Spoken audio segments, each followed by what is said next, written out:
बतलावत रही दुवरिया जी हम बनी के बाबा कंवरिया जी। ए बाबा सुनी ना बतलावत रही दुवरिया जी हम बनी के बाबा कंवरिया जी। और सोए ही जैसे गोहरा बहतानी जी गोहरा बहतानी जी गोहरा बहतानी जी। कॉल स्वीकार बाबा गाँव इससे चलावा चढ़ावा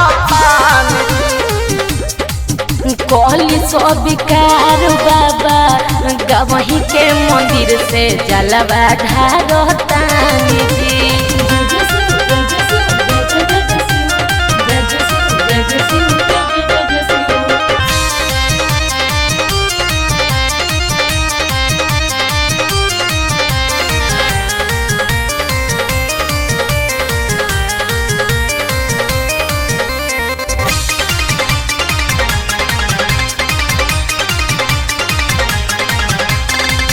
दोनों परानी मिले दुख सुनाई बउए लचारी बाबा कैसे धाम आई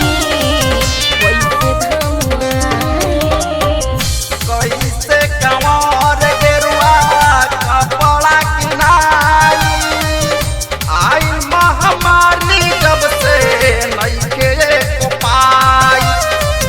बोलब किनारा हम लगावतानी जी हम लगावतानी जी हम लगावतानी जी। कॉल स्वीकार बाबा गाँव हिस्से जलावा चढ़ावतानी जी।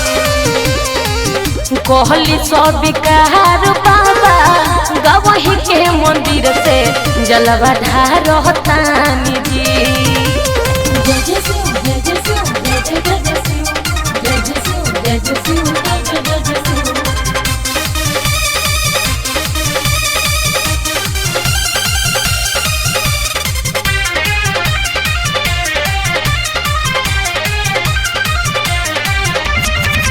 हर साल भूखिले बाबा सावन के सोमारी सोनू मोर धज के रउआ दुख से उबारी।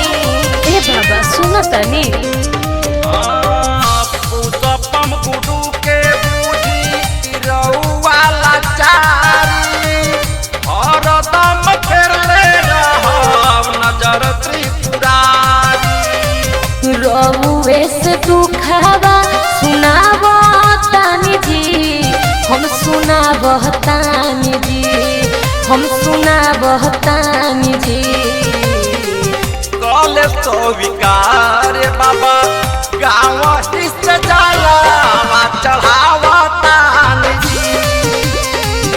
कहली स्वीकार बाबा गवही के मंदिर से जलवा ढारतानी जी।